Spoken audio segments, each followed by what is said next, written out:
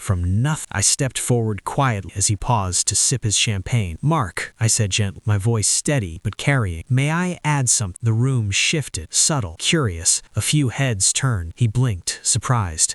Sure." I didn't raise my voice. I didn't rush. I just wanted to acknowledge where some of this something came from, specifically the funds used to pay for this wedding. A ripple of unease passed through the nearest tables. Mark's smile tightened. "Now's not the time." "I believe it is," I said softly. I lifted my phone and connected it to the nearby screen that had been displaying wedding photos earlier. My hands didn't shake. The first image appeared, the county property record, showing the transfer of our parents' home. Murmurs began. "This is our childhood home, the house our father still lives in. It was sold 3 weeks ago without his consent." Mark's face drained of color. The next image appeared, the power of attorney document highlighting its medical limitations. This document did not grant financial authority. Another swipe, the missing deed folder photograph. Another, the confirmation email from the county office. Signatures were filed that our father is medically incapable of providing. This constitutes fraud. The air thickened like humidity before a storm. Emily turned slowly toward Mark, confusion folding into her expression. "Mark, what is this?" he stammered. "This is a misunderstanding." "I believe it is," I said evenly. "I have filed a formal report with legal counsel. An investigation is now underway. The sale is being contested." Silence pressed down on the gathering. Forks rested mid-air. Conversations froze. I met Emily's eyes gently. "I'm sorry you're learning this here. You deserve honesty." Her lips parted, but no words came. Mark looked at me with something between rage and panic. "You're ruining my life," he hissed under his breath. I held his gaze. "No, you You built this on something that wasn't yours. Security and venue staff approached quietly as murmurs grew louder. Emily's parents stood, their faces tight with shock and disbelief. Guests whispered into phones. A few stepped away, instinctively creating space around the tension. I stepped back, letting the truth settle without spectacle. I didn't gloat. I didn't linger. I left the vineyard while the sun was still warm on my face, the distant sound of confused voices fading behind me. My lungs filled with fresh air, and for the first time in weeks, my shoulders loosened slightly. The consequence had begun, not as punishment, as reality. The drive home felt quieter than the drive there, like the world had exhaled after holding its breath too long. The late afternoon light slid across the windshield in soft amber bands. Traffic hummed steadily around me, ordinary and indifferent. People heading to grocery stores, to dinner plans, to lives untouched by the unraveling of a wedding an hour away. I kept both hands on the steering wheel, not because I was tense, but because the stillness felt unfamiliar. My body didn't know what to do without the weight of anticipation pressing against my ribs. When I pulled into the driveway, the house looked the same as it always had. The porch rail Dad had sanded smooth decades ago, the uneven stone path Mom used to sweep every morning, the porch light still faintly yellow from age. Nothing about it suggested it had nearly been erased from our lives. Inside, the neighbor whispered a quiet update. Dad had eaten most of his soup.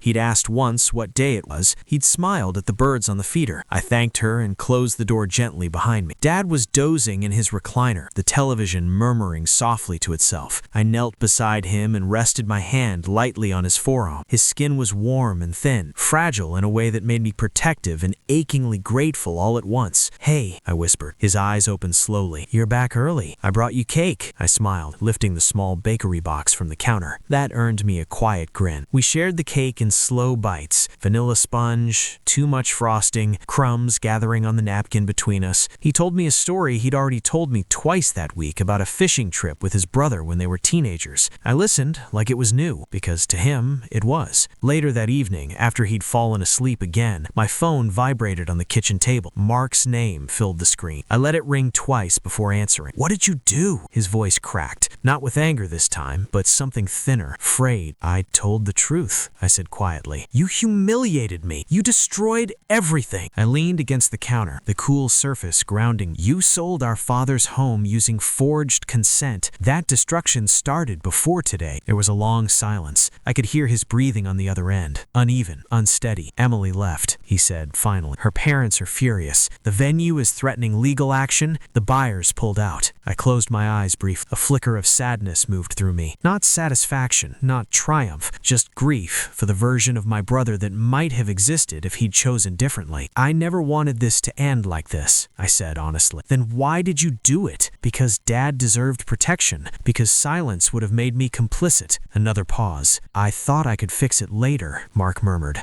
"I just needed time." "Time doesn't fix integrity," I said gently. He didn't argue. The legal process unfolded slowly over the following weeks. Interviews, document verification, affidavits. The forged signatures were confirmed. The sale was voided. The property remained legally in our father's name. Protective oversight was established to prevent future misuse. It wasn't dramatic. It was procedural, boring even, and that was exactly how justice should feel. Mark faced charges and heavy financial penalties. His reputation took a quiet but lasting hit in the circles he'd worked so hard to impress. We stopped speaking for a while, not out of hatred, but distance, the kind required when trust has been deeply fractured. Emily sent me a short message a month later. "Thank you for telling the truth. I wish it hadn't been this way, but I'm glad I found out before building a life on a lie." I read it twice before replying with a simple, "I'm sorry for the pain this caused you." The house settled back into its rhythms. Dad's condition continued its slow, unpredictable dance. Some good days, some harder ones. We planted a small herb garden in the spring, just 3 pots on the porch. He liked touching the leaves, smelling the mint on his fingers. Sometimes I'd catch him looking around the living room with quiet recognition,